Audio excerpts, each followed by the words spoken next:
Palavra da Verdade, com Hernandes Dias Lopes. Irmãos, que privilégio estar aqui hoje para compartilhar com vocês a palavra. Hoje eu quero falar sobre aquele que é o fundamento, sobre o qual nós estamos edificando e sendo edificados. Quero falar sobre Jesus, a razão da nossa vida. E reporta o texto de João capítulo 1, peço que você abra comigo. João capítulo 1, versos de 1 a 14. Eu estou seguindo o texto da versão revista e atualizada, e nós vamos ler então versos 1 a 14. Antes da leitura, porém, permita-me algumas considerações. A primeira coisa que eu quero destacar é que muitos estudiosos afirmam que o Evangelho de João é a obra literária mais importante do mundo. E eu estou inclinado a crer que eles têm razão. Nenhuma obra jamais foi tão traduzida para outros idiomas e tão largamente distribuída no mundo do que o Evangelho de João. Já passam de 4 bilhões de exemplares. Quando este evangelho foi escrito, os evangelhos sinóticos, Mateus, Marcos e Lucas, já circulavam nas igrejas há mais de 20 anos. Quando este evangelho foi escrito, todos os demais apóstolos, exceto João, obviamente, já estavam mortos. E todos mortos pelo viés do martírio. Este evangelho foi escrito no final do primeiro século, para defender a fé cristã de um ataque frontal, de uma heresia muito perigosa, que quase devasta a igreja nos 3 primeiros séculos, chamada de gnosticismo. Uma espécie de casamento espúrio entre a fé judaica e a filosofia grega. Vocês bem sabem que Roma dominou o mundo politicamente, mas não dominou o mundo filosoficamente. O pensamento grego continuou prevalecendo. E um dos pilares do pensamento grego é o chamado dualismo, ou seja, para os gregos a matéria que você pega, toca e vê é essencialmente má. O espírito invisível, imaterial, espiritual, essencialmente bom. Sendo assim, os gregos negavam a criação, a encarnação e a ressurreição. Então, na cabeça dos gregos, Jesus não podia ser Deus e homem ao mesmo tempo. Porque se ele tinha um corpo físico, material, e ele tinha, se na cabeça deles a matéria era essencialmente má, então ele não podia ser essencialmente bom. Se ele não podia ser essencialmente bom, então não podia ser Deus. Então começa a se negar a divindade de Cristo já no final do primeiro século. E João escreve este evangelho para defender uma tese. Qual tese? Jesus Cristo é verdadeiramente Deus e verdadeiramente homem. Ele não deixou de ser Deus ao encarnar-se. E não deixou de ser homem ao retornar para o céu como Deus. Então aqui na introdução deste evangelho, João vai como que abrir as cortinas da eternidade, vai acender as luzes no palco da história e vai revelar-nos o nosso glorioso Redentor. E João faz assim: no princípio era o Verbo, e o Verbo estava com Deus, e o Verbo era Deus. Ele estava no princípio com Deus. Todas as coisas foram feitas por intermédio dele, e sem ele nada do que foi feito se fez. A vida estava nele, e a vida era a luz dos homens. A luz resplandece nas trevas, e as trevas não prevaleceram contra ela. Houve um homem enviado por Deus, cujo nome era João. Este veio como testemunha para testificar a respeito da luz, a fim de todos irem a crer por intermédio dele. Ele não era a luz, mas veio para testificar da luz, a saber, a verdadeira luz que vindo ao mundo ilumina todo homem. O Verbo estava no mundo. O mundo foi feito por intermédio dele, mas o mundo não o conheceu. Veio para o que era seu e os seus não o receberam. Mas a todos quantos o receberam, deu-lhes o poder de serem feitos filhos de Deus, a saber, aos que creem no seu nome, os quais não nasceram do sangue, nem da vontade da carne, nem da vontade do homem, mas de Deus. E o Verbo se fez carne e habitou entre nós, cheio de graça e de verdade, e vimos a sua glória, glória como do unigênito do Pai. Amém.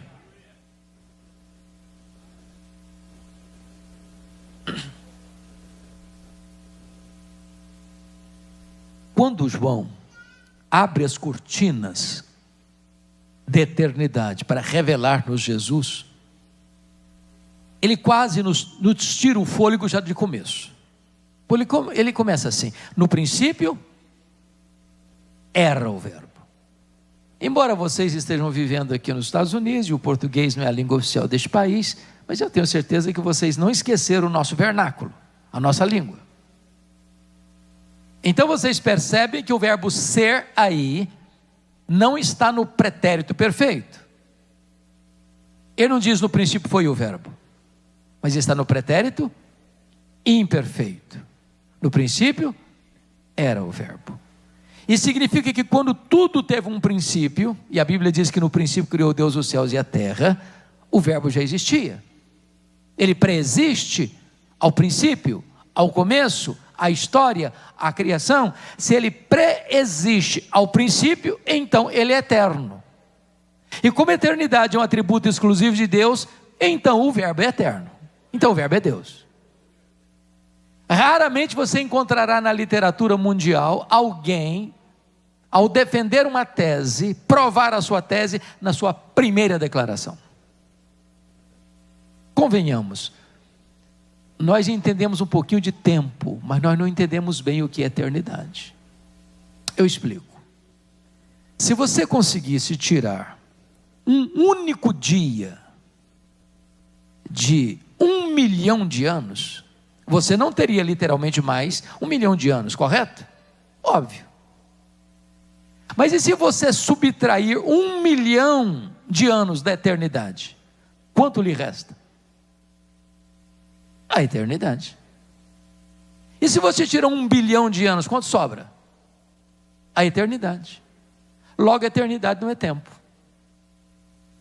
Logo, você e eu não entendemos tão bem o que é eternidade. Sabe por quê? Porque a eternidade é um atributo exclusivo de Deus. Se o verbo é eterno, então o verbo é Deus. Está provada a tese de João na sua primeira declaração. E o verbo estava com Deus. Essa expressão na língua grega significa que ele estava face a face com Deus. Ora, se Deus é um ser pessoal, e Deus é, e se o verbo estava face a face com Deus, logo, então o verbo é Deus. Ele é um ser pessoal, da mesma essência, da mesma natureza. Nas palavras do credo niceno, Deus de Deus, luz de luz, coigual, coeterno e consubstancial com o Pai. E João fecha o verso 1 assim: e o verbo era Deus. Não um ser inferior a Deus, como pensara a área de Alexandria, não apenas um ser superior aos anjos, mas um ser da mesma natureza, da mesma essência, tendo os mesmos atributos, realizando as mesmas obras. Então, eu preciso concordar com o pensador cristão C.S. Lewis, quando disse o seguinte: com respeito a Jesus, só tem 3 possibilidades: ou ele é um mentiroso, ou ele é um louco, ou ele é Deus. Se ele não é quem ele disse ser, então é um mentiroso. Se ele não é quem ele pensou ser, então é um louco. Mas se ele é quem ele disse ser, bom, então ele é Deus. Só ele pode afirmar: quem me vê a mim, vê o Pai. Eu e o Pai somos um. Só nos resta fazer o que Tomé fez: curvarmos-nos aos seus pés e dizer: Senhor meu e Deus meu. O verbo é eterno, o verbo é pessoal, o verbo é divino. Mas o verso 2 diz que ele estava no princípio com Deus. E a pergunta é: que princípio? E a resposta é: no princípio criou Deus os céus e a terra. Portanto, quando os céus e a terra foram criados, o verbo estava lá. Mas não passivamente. Porque o verso 3 é claro. Todas as coisas foram feitas por intermédio dele, e sem ele nada do que foi feito se fez. Meus irmãos, esse versículo é revolucionário, porque ele põe um machado da verdade na raiz de algumas ideias tão comuns e tão propaladas ainda hoje, mas falaciosas. Por exemplo, esse versículo reprova o pensamento grego de que a matéria é eterna. A matéria não é eterna. Eterno só Deus o é. A matéria foi criada, e criada pelo nosso glorioso Redentor. Segundo, esse versículo reprova a tese da geração espontânea, de que o mundo surgiu espontaneamente, de que o mundo veio um mundo de moto próprio. Perdoe-me da expressão, o mundo não pariu a si mesmo, o mundo não deu à luz a si mesmo. Ele foi chamado à existência pela palavra onipotente do Verbo. Terceiro, esse versículo põe por terra a teoria do Big Bang, de que uma mega explosão casual produziu o nosso universo tão vasto, com leis tão cirúrgicas, com movimentos tão harmônicos. Seria mais fácil acreditar, se eu jogasse 1 bilhão de letras para o espaço, elas caíssem como uma grande enciclopédia, do que acreditar que uma mega explosão casual produziu esse universo, com leis tão precisas, com movimentos tão harmônicos. Seria mais fácil acreditar que se um rato corresse atabalhoadamente pelas teclas deste piano eletrônico, arrancaria daqui serenata ao luar. Confesso a vocês, que é preciso ter mais fé para ser um ateu do que para ser um crente. Pensem comigo, por que é que nós estamos no planeta Terra? Será que foi o acaso que nos deixou aqui? Uma explosão casual que nos deixou aqui? E a resposta é que nós estamos rigorosamente onde deveríamos estar. Se nós estivéssemos mais longe do Sol, morreríamos congelados. Se nós estivéssemos mais perto do Sol, morreríamos queimados. Não foi uma explosão que nos deixou aqui, foram as mãos do nosso glorioso Redentor. Vocês bem sabem que a Lua, o nosso satélite, é a faxineira do planeta Terra. Não houver a Lua com as suas fases, não haveria as marés dos oceanos. Se não houvesse as marés dos oceanos, as nossas praias se encheriam de lixo e a vida seria impossível no nosso planeta. Não foi uma explosão cósmica que deixou a Lua na sua órbita, foram as mãos do nosso glorioso Redentor. Todas as coisas foram feitas por intermédio dele, e sem ele nada do que foi feito se fez. Mas o verso 3 também derrota a famigerada teoria da evolução. Vocês sabem que em 1859, Charles Darwin publicava o seu livro A Origem das Espécies em Londres. Esgota-se a primeira edição no dia do lançamento. E essa teoria tem sido ensinada nas escolas, desde o ensino fundamental ao pós-doutorado, como uma verdade científica. Falta-lhes, entretanto, a evidência das provas. Criacionismo não é artigo de fé. Criacionismo não é artigo de religião. Criacionismo é artigo de ciência. O que você e eu cremos pela fé não é que o mundo foi criado. Não. O que você e eu cremos pela fé é que o mundo que foi criado por Deus. Aí é fé. Bom, então penso eu que numa conferência Edificados não tem nada mais importante do que nós refletirmos sobre quem é o nosso glorioso Redentor. Quão grande Ele é, quão poderoso Ele é, quão majestoso Ele é, quão digno de honra e glória Ele é. Quando o profeta Isaías, e tratando de um texto messiânico, fala da sua majestade, usa figuras extraordinárias a ponto de dizer: este é aquele que mede as águas na concha da sua mão. Pense comigo no Pacífico, no Atlântico, no Índico, no Mediterrâneo, nos mares, nos rios, nas fontes. Vá aqui no mar um dia, tente esvaziá-lo com um baldinho, veja quanto tempo você vai levar. O seu glorioso Redentor mede as águas na concha da sua mão. O seu glorioso Redentor pesa o pó das montanhas em balança de precisão. O seu glorioso Redentor mede os céus a palmos. O seu glorioso Redentor espalha as estrelas do firmamento, e por ser forte em força e grande em poder, quando a chama pelo nome, nenhuma só delas vinha faltar. O seu glorioso Redentor olha para as grandes nações da terra, as grandes potências econômicas e militares da terra, e considera todas elas como um pingo que cai num balde, como um pó numa balança de precisão, como um vácuo, como nada, com menos do que nada. Este é o nosso glorioso Redentor.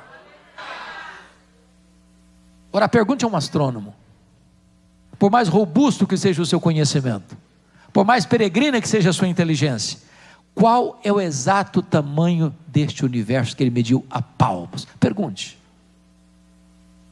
Se o astrônomo for honesto, ele vai responder assim: eu não sei. E quando ele diz eu não sei, ele não está confessando uma ignorância absoluta. É que na verdade nenhum homem é capaz de afirmar categórica e insofismavelmente qual é o exato tamanho do universo. Agora você e eu sabemos. Você e eu sabemos que o universo não é infinito, porque infinitude é um atributo exclusivo de Deus. O que eles sabem, e eles afirmam, é que o nosso universo tem mais de 93 bilhões de anos-luz de diâmetro.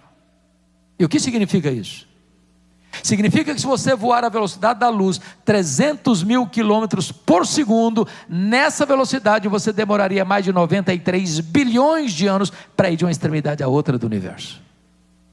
E concordo com o primeiro-ministro da Holanda, Abraham Kuyper, quando disse: não há 1 centímetro desse universo onde o nosso glorioso Redentor não pode ser. Eu estou aqui, eu criei isso aqui e eu sou dono disso aqui. Este é o nosso glorioso Redentor.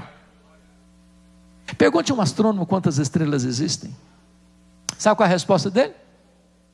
Eu não sei. O que eles sabem e afirmam é que há mais estrelas no firmamento que todos os grãos de areia de todas as praias e desertos do nosso planeta. Vá um dia à praia, encha a concha da sua mão de areia, leve para casa e bote numa tábua de vidro, e tenha paciência de contar quantos grãos de areia você consegue botar na concha da sua mão. Agora em janeiro, pastor Ades, eu fiz isso nas férias, lá em Guarapari. Enchi a mão de areia, comecei a contar. 5, 10, 50, 100, 150, 300, 400, 500, eu parei. Não tinha nem começar a contar ainda. Há mais estrelas no firmamento que todos os grãos de areia de todas as praias e desertos do nosso planeta. Mas o seu glorioso Redentor não apenas criou todas elas, ele batizou cada uma delas pelo nome. E por ser forte em força e grande em poder, quando a chama pelo nome, nenhuma só delas vem a faltar. Este é o nosso glorioso Redentor. Até o século passado nós estávamos pasmos com a grandeza insondável do macro-universo. De lá para cá nós estamos boquiabertos com a grandeza insondável do micro-universo. Hoje nós estamos boquiabertos com a nanotecnologia. Nós estamos pasmos com o fato de que você pode empacotar na cabeça de um alfinete todos os dados genéticos dos mais de 8 bilhões de habitantes do planeta Terra.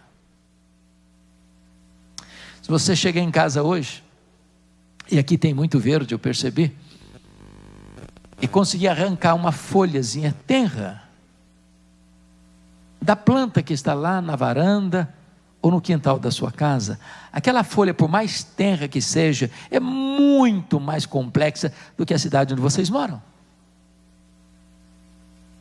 Se você pega uma gema de ovo, aquela gema de ovo é mais complexa do que qualquer máquina que o homem jamais inventou. Dr. John Wilson, catedrático de Harvard, uma das maiores autoridades do mundo em oftalmologia, diz que você e eu temos mais de 10 milhões de fios duplos encapados em cada um dos nossos olhos, e se não for assim, haveria um curto-circuito e ficaríamos cegos. Dr. Marshall Nirenberg, prêmio Nobel de Biologia, fez uma das mais fantásticas descobertas no século passado. Ele descobriu que você e eu somos um ser programado geneticamente computadorizadamente programados. Ele descobriu que você e eu temos em torno de 60 trilhões de células vivas no nosso corpo, e em cada uma delas 1,70 m de fita DNA, onde estão gravados e computadorizados todos os nossos dados genéticos, a cor dos nossos olhos, a cor da nossa pele, o nosso temperamento. Se você espichar a fita DNA do seu corpo, você terá 102 trilhões de metros de fita DNA, você terá 102 bilhões de quilômetros de fita DNA no seu corpo. Daria para dar diversas voltas no sistema planetário. Mais tarde o Dr. Loy vai afirmar que códigos de vida não se originam espontaneamente, códigos de vida não se originam de uma evolução de milhões e milhões de anos, códigos de vida foram plantados em você pelo Deus Todo-Poderoso, Criador dos céus e da terra, e este é o nosso glorioso Redentor.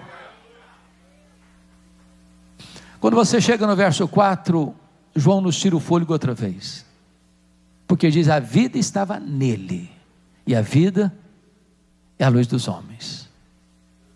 Isso significa que tudo que tem vida recebeu vida dele: anjos, homens, animais, voláteis, terrestres e aquáticos. Mas alguém pergunta: então quem criou Deus? Resposta: ninguém. Ele não foi criado, ele é o Criador. Então alguém pergunta: mas quando ele passou a existir? Resposta: ele não passou a existir, ele é eterno, ele é o Pai da eternidade. O simples fato de você e eu estarmos aqui nesta noite, nesta conferência, é uma prova irrefutável da existência dele, porque a Bíblia diz: nele vivemos, nos movemos e existimos. Ele é quem nos dá a vida, a respiração e tudo mais. Se ele fechar a torneira do oxigênio, você e eu caímos e viramos pó. Bom, mas João vai nos afirmar que ele é a luz, e a luz resplandece nas trevas, e as trevas não prevaleceram contra ela. Isso é espantoso, porque você e eu nunca vimos, jamais veremos a luz ter medo das trevas. Por mais trevosa que seja a treva, e por mais tênue que seja a luz, quando a luz chega, a treva tem que ir embora. Sabe o que significa isso? Não tem páreo para Jesus. Ninguém desafia Jesus, ninguém derrota Jesus, ninguém destrona Jesus, ninguém desbanca Jesus, ninguém desafia Jesus. Onde Jesus chega, chega a cura, chega a libertação, chega a salvação, chega a restauração, chega a vida. Ele é a luz. Ninguém pode desafiá-lo, ninguém pode destroná-lo. De vez em quando levanta-se alguém do topo da sua tola arrogância e tenta desbancar Jesus. Mais recentemente, o patrono dos agnósticos da Inglaterra, Richard Dawkins, escreveu um livro ruidoso: Deus, um delírio. Muita gente começa a falar de maneira insensata: agora desbancou a Bíblia, agora acabou com a autoridade da Bíblia, agora ninguém mais vai acreditar nesse livro, agora Jesus não faz mais sentido. E eu pergunto a vocês: onde está o livro Deus, um delírio? Nem na promoção ninguém compra mais. E a Bíblia continua sendo traduzida, e impressa e distribuída aos milhões. E Jesus continua no trono, sobranceiro e vitorioso. Ele é vencedor, ele é imbatível, ele é a luz. Bendito seja o Senhor. Bom,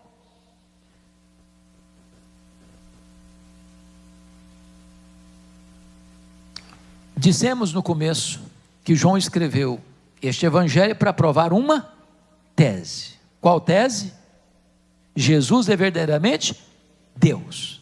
Até aqui no verso 5 ele provou essa tese de duas maneiras. Ele é Deus porque tem os mesmos atributos de Deus.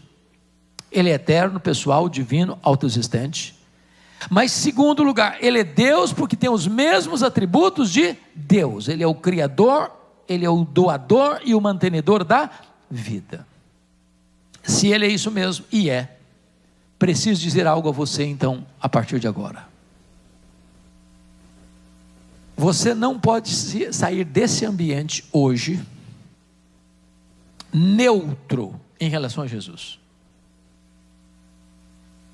Vou lhe propor um paradoxo. Você é escravo da sua liberdade. Portanto, você precisa tomar uma decisão em relação a Jesus. Vou ilustrar o paradoxo da seguinte maneira. Você como alguém dentro de uma canoa rio abaixo, onde tem um grande abismo, logo à frente. Você tem que tomar uma decisão. Ou você pula da canoa e nada até a margem, ou você rema e ancora a canoa num lugar seguro, ou você finge que não tem abismo e fica dentro da canoa até ser esmagado pela fúria das águas. Só uma coisa você não pode deixar de fazer, é tomar uma decisão. Bom, talvez você argumente, foi convidado para estar aqui, você veio, você é bem-vindo, com certeza muito bem-vindo aqui, mas esteja cogitando aí no seu coração, eu estou aqui, mas não vou tomar decisão, eu não quero tomar decisão. Aliás, eu tenho raiva de quem decide. Na verdade, eu estou indeciso. Preciso lhe garantir que a indecisão é uma decisão. A indecisão é a decisão de não decidir. Só que com Jesus não dá. Porque foi Ele quem disse, quem não é por mim, é contra mim, quem comigo não ajunta, espalhe. E é por esta razão que a partir de agora, do verso 6, João vai nos apresentar 3 decisões em relação a Jesus. Qual é a nossa, nesta noite? A primeira decisão está no versículo 6 a 9, confira comigo, foi a decisão de João Batista. Houve um homem enviado por Deus, cujo nome era João. Este veio como testemunha para testificar a respeito da luz, a fim de todos irem a crer por intermédio dele. Ele não era luz, mas veio para testificar da luz, a saber a verdadeira luz que vinda ao mundo ilumina todo homem. Então entendamos isso. Entre Malaquias, o último profeta veterotestamentário, e João Batista, há um período de 400 anos. Nós chamamos esse período de silêncio profético, ou período interbíblico. Tinha templo, tinha música, tinha festa, tinha sacrifícios, mas não tinha a palavra de Deus.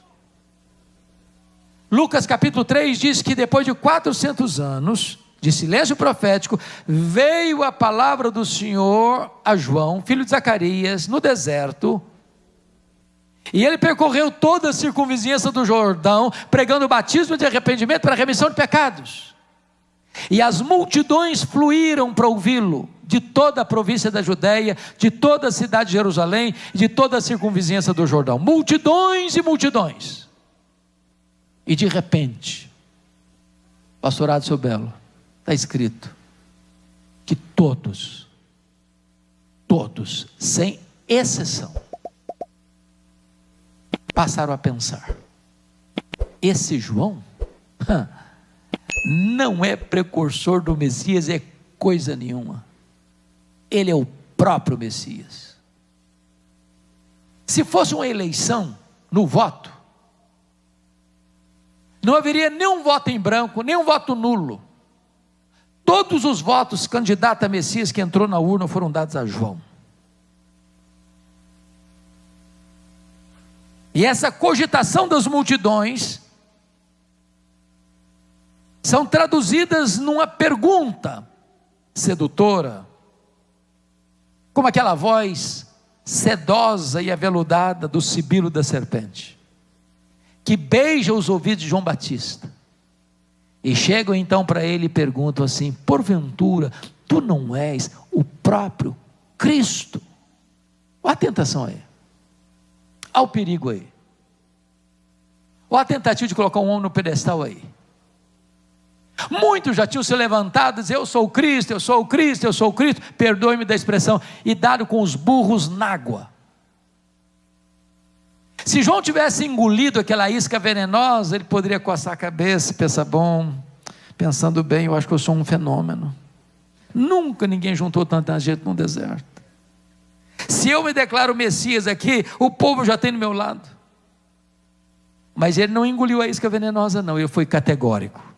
Não, eu não sou o Messias, eu vim preparar o caminho do Messias. Eu não sou o verbo, eu sou apenas uma voz que clama no deserto. Eu não sou a luz, eu aponto para Jesus e digo: este é a verdadeira luz que vinda ao mundo e ilumina todo homem. Eu não sou o cordeiro, eu aponto para Jesus e digo: este é o cordeiro de Deus que tira o pecado do mundo. Eu não sou o noivo, eu sou apenas um amigo do noivo. Eu batizo com água, mas aquele que vem depois de mim é mais poderoso do que eu, e ele vos batizará com o Espírito Santo e com fogo. Eu não sou nem mesmo digno de curvar-me, desatar as correias das suas sandálias. Eu tenho um lema de vida: convém que ele cresça e que eu diminua. A primeira decisão é reconhecer que só ele é digno e dar a ele toda a glória que ele merece. Não a nós, Senhor, não a nós, mas ao teu nome da glória. A segunda decisão está aí nos versos 10 e 11, confira comigo. É a rejeição de Jesus. O verbo estava no mundo, o mundo foi feito por intermédio dele, mas o mundo não conheceu.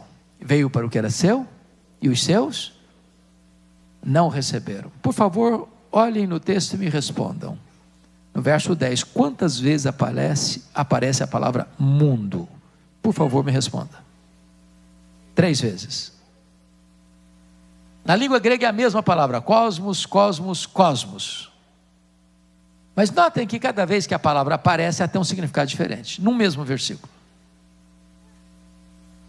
O verbo estava no mundo. Que mundo?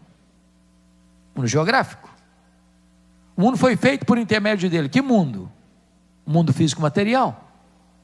O mundo não conheceu. Que mundo? O mundo das pessoas.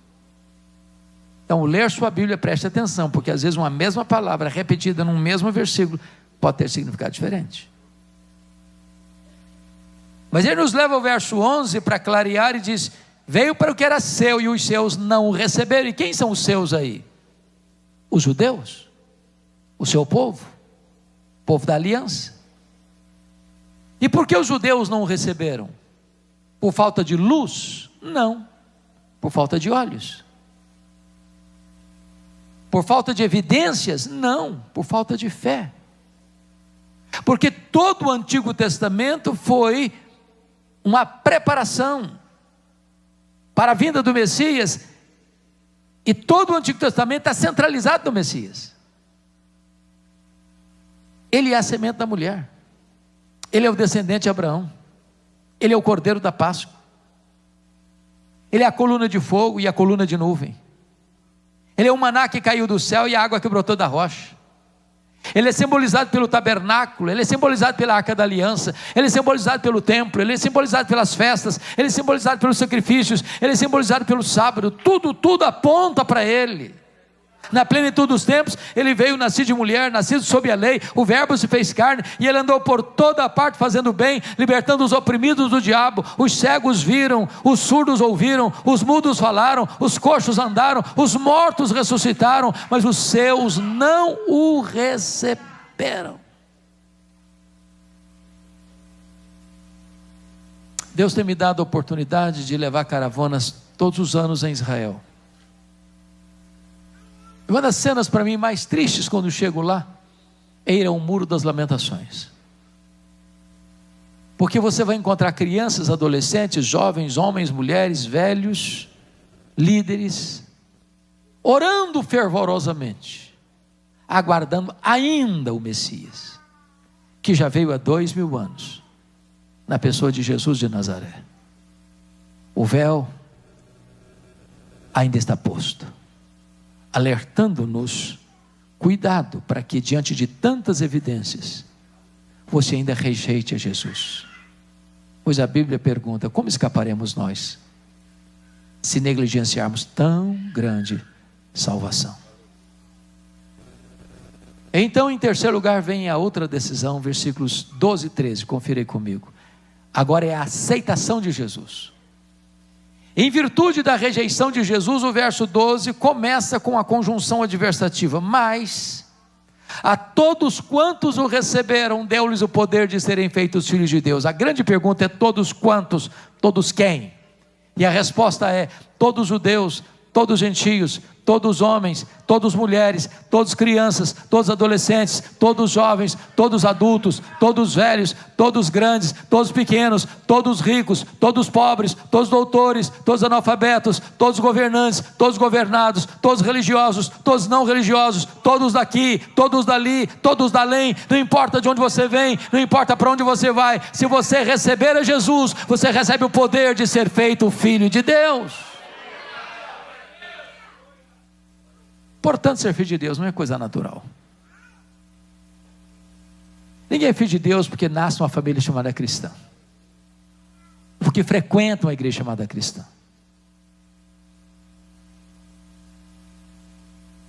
ou porque mora num país chamado cristão.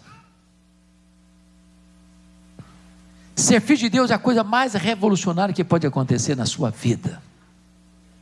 Significa ter um novo coração, uma nova mente, uma nova vida, uma nova família, uma nova pátria, uma nova herança. Significa nascer de cima, do alto, do Espírito. Há um ditado popular muito conhecido no Brasil, acho que aqui também: filho de peixe, peixinho é. Mas não é verdade que filho de crente, crentinho é. Para ser filho de Deus, tem que nascer de cima, tem que nascer do Espírito, tem que ser nova criatura.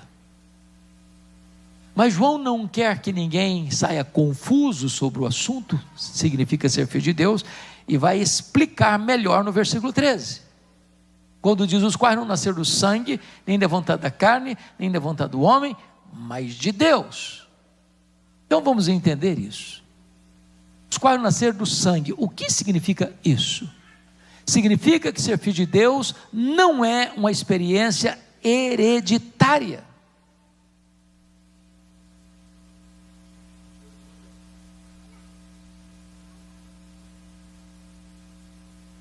Os nossos filhos são criados no Evangelho, mas só o Espírito Santo pode produzir no coração deles a regeneração.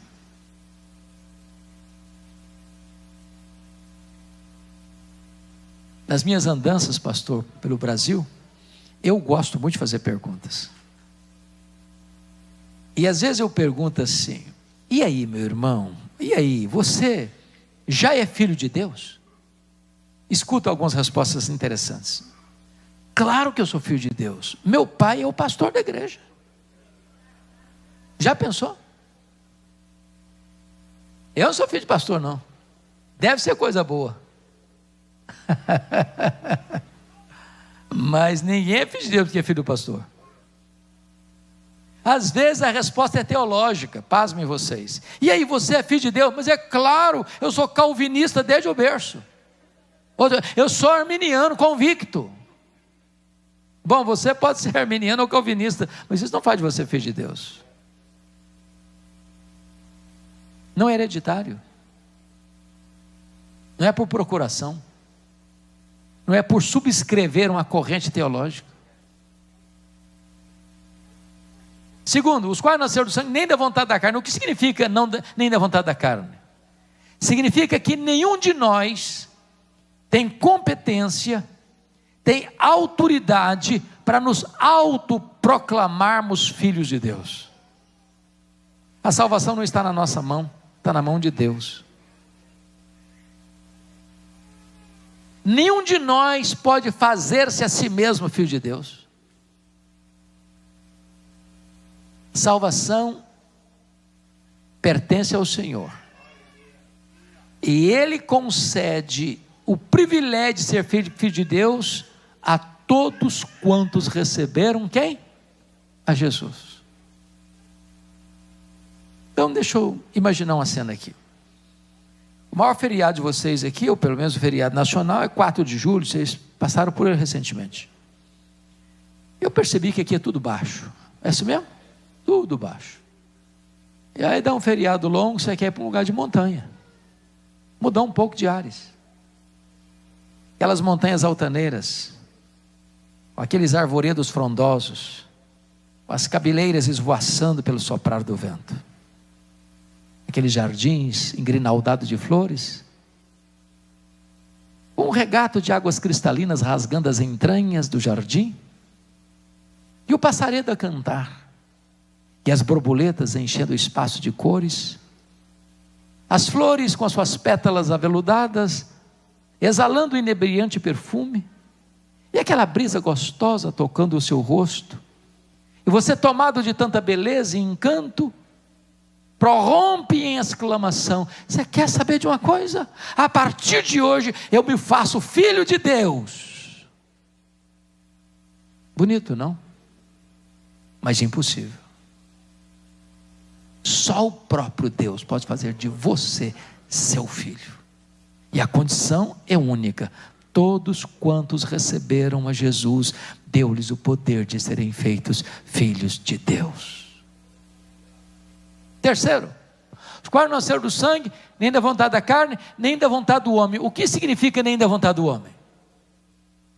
Significa que nenhum ser humano, nenhuma instituição humana tem competência de dizer para você: seja filho de Deus.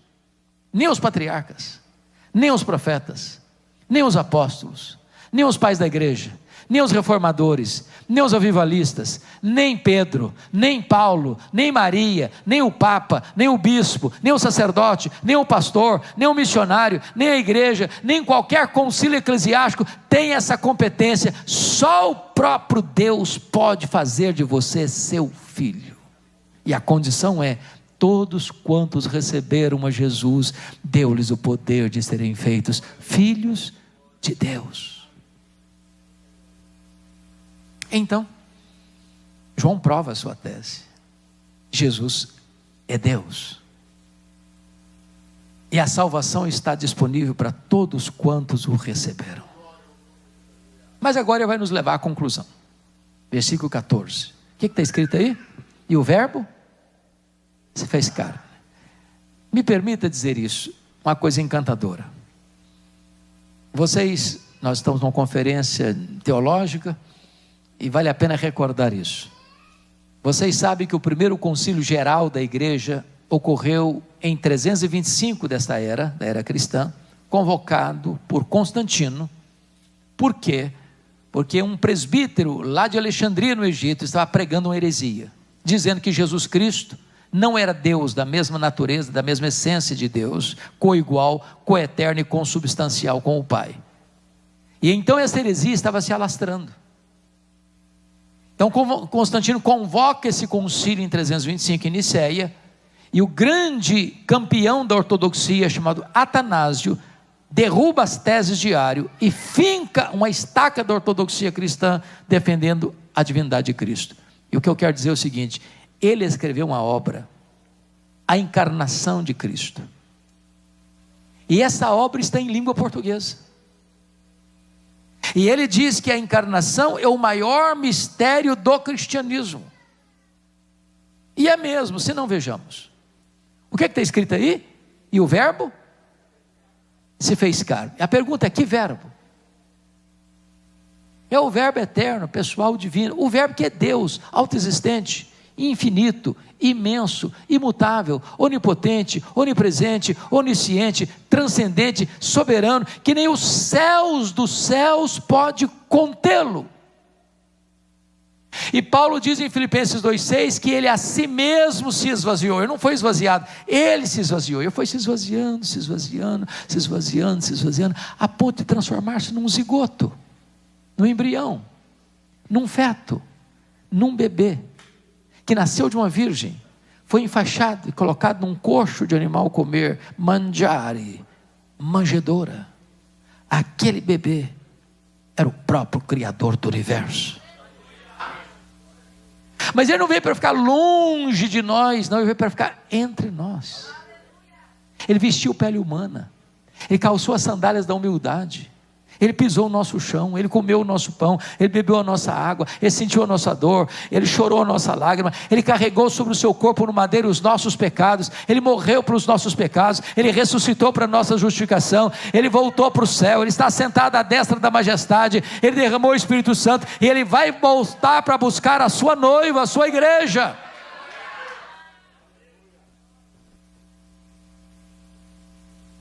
Mas Ele não veio até nós cheio de justiça e juízo. Ele nos fulminaria. O melhor de nós são as nossas justiças. E aos olhos dele, as nossas justiças não passam de trapos de imundícia. E a palavra trapos de imundícia é uma palavra que nos causa um pouco de constrangimento, porque é usado para o absorvente feminino que a mulher usa, enrola num plástico e joga no lixo. Isso é o melhor de nós. E o pior de nós, o que seria? Então baixa a bola. Baixa a bola. Baixa a bola. É por isso que ele veio cheio de graça. Nos pegou sujos, contaminados, depravados, condenados, mortos aos nossos delitos e pecados. Ele nos deu vida, Ele nos lavou, Ele nos transformou, Ele nos fez assentar nas regiões celestes, acima de todo principado e potestade. Ele nos fez membros da família de Deus. E João conclui: vimos a sua glória, a glória do unigênito Pai. Ele é a exata expressão do ser de Deus. Ele é o resplendor de Deus. Ele é a exegese de Deus. Nele habitou corporalmente toda a plenitude da divindade. Por isso ele diz: quem me vê a mim, vê o Pai, porque eu e o Pai somos um. Está provada a tese de João. Ele é Deus. Mas eu não posso terminar sem fazer duas breves aplicações, com a permissão do meu querido pastor.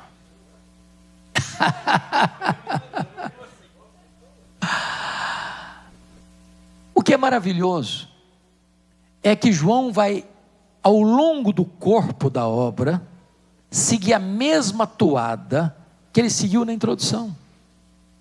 Porque na introdução ele provou sua tese de duas maneiras: Jesus é Deus, porque realiza as mesmas obras de Deus, e Jesus é Deus, em segundo lugar, porque tem os mesmos atributos de Deus.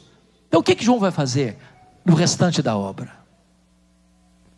Ele escreve lá no final, numa linguagem hiperbólica, que se tudo que Jesus Cristo fez fosse registrado em livros, no mundo inteiro não caberia. É uma linguagem hiperbólica. Então o que ele vai fazer? Ele vai selecionar 7 milagres. Por que 7? Número da perfeição. Para quê? Para provar que se ele faz as obras de Deus, então ele é Deus. Primeiro milagre, capítulo 2, ele multiplica, ele transforma água em vinho. Segundo milagre, capítulo 4, ele cura o filho oficial. Terceiro milagre, capítulo 5, ele cura o paralítico de Betesda. Quarto milagre, capítulo 6, ele multiplica pães e peixes. Quinto milagre, capítulo 6, ele anda sobre o mar da Galileia. Sexto milagre, capítulo 9, ele cura o cego de nascença. Sétimo milagre, capítulo 11, ele ressuscita Lázaro. Se ele faz as obras de Deus, então ele é Deus. Então está provada a tese de João: Jesus é Deus. Mas ele é Deus também porque tem os mesmos atributos de Deus. O que João vai fazer? Ele vai pegar a frase dita por Jesus, João 8,58: antes que Abraão existisse, eu sou. E eu sou é o grande nome de Deus revelado a Moisés no Sinai. É o Deus Javé, é o Deus Iavé. Eu não gosto tanto de falar isso porque eu estou com o hebraísta aqui do nosso lado, e eu não sou tão especialista como o nosso amigo Adson Belo é, na língua hebraica. Mas tanto você pega a letra I quanto a letra J, quanto Javé, quanto Iavé, é a mesma coisa, que no hebraico J e I é a mesma letra. Daí vem a palavra Jeová. Jeová é quando você pega as consoantes de Javé e as vogais de Adonai, você forma o nome Jeová. Jesus é o Jeová do Velho Testamento. O que João vai fazer? Selecionar 7 declarações de Jesus: eu sou, para provar uma coisa: se ele tem os mesmos atributos de Deus, então ele é Deus. Primeira declaração, João 6,35, eu sou o pão da vida. Segunda declaração, João 8,12, eu sou a luz do mundo. Terceira declaração, João 10,9, eu sou a porta. Quarta declaração, João 10,11, eu sou o bom pastor. Quinta declaração, João 11,25, eu sou a ressurreição e a vida. Sexta declaração, João 14,6, eu sou o caminho e a verdade e a vida. Sétima declaração, João 15,1, eu sou a videira verdadeira. Se ele tem os mesmos atributos de Deus, então ele é Deus. Está provada a tese de João. Agora, a segunda aplicação para mim é um grande mistério, e eu termino aqui. Dessas 7 declarações, uma Jesus compartilha com a igreja. Ele disse em João 8,12 assim, eu sou a luz do mundo. Mas ele disse em João 7,14, vós sois a luz do mundo. Como entender esse mistério? Porque notem, Jesus nunca disse para a igreja assim, vós sois, João 5,14, vós sois a luz do mundo. Ele nunca disse assim para a igreja, vós sois o pão da vida. Quem se alimentar de vós, nunca mais terá fome. Ele nunca disse isso para a igreja. Ele nunca disse assim para a igreja, vós sois a porta. Se alguém entrar por vós, será salvo. Entrará e sairá e achará pastagem. Ele nunca disse isso para a igreja. Como ele nunca disse assim para a igreja, vós sois o bom pastor que deu a vida pelas suas ovelhas. Ele nunca disse isso para a igreja. Como nunca disse para a igreja, vós sois a ressurreição e a vida, e quem crer em vós não morrerá eternamente. Ele nunca disse para a igreja. Como jamais disse para a igreja, vós sois o caminho, a verdade e a vida, e ninguém vem ao Pai senão por vós. Ele nunca disse isso para a igreja. Como nunca disse para a igreja, vós sois a vida verdadeira. Ele nunca disse isso para a igreja, mas ele disse, eu sou a luz do mundo, e disse, vós sois a luz do mundo. Como entender esse mistério? Para explicá-lo, me permita 2 perguntas. Primeira pergunta, o sol brilha? Sim, o sol brilha. E por que o sol brilha? Porque o sol tem luz própria. Por que Jesus brilha? Ele é o sol da justiça. Ele é a verdadeira luz que vinda ao mundo ilumina a todo homem. Segunda pergunta, a lua brilha? A lua brilha. Mas como a lua brilha? A lua não tem luz própria. A lua só brilha na medida em que ela reflete a luz do sol. Então entendamos, a igreja não é luz do mundo na mesma medida que Jesus é luz do mundo. A igreja não tem luz própria. A igreja só brilha na medida em que ela reflete a luz de Jesus, o sol da justiça, a verdadeira luz que vinda ao mundo ilumina todo homem. Então sabe qual é o papel desta igreja? Das igrejas aqui representadas? É sairmos pelas ruas, pelas avenidas, pelas praças, pelas escolas, pelas universidades, pelos hospitais, pelo comércio, pela indústria, pelos campos, levando essa luz e deixando essa luz brilhar. Porque só Ele é Deus, e só Ele pode trazer vida e vida eterna. Portanto, a Ele a honra, a glória e o louvor, hoje e eternamente. Amém. Nós estamos fundamentados neste que é Deus, que é a rocha dos séculos, que nunca será abalada. Deus nos abençoe. Amém.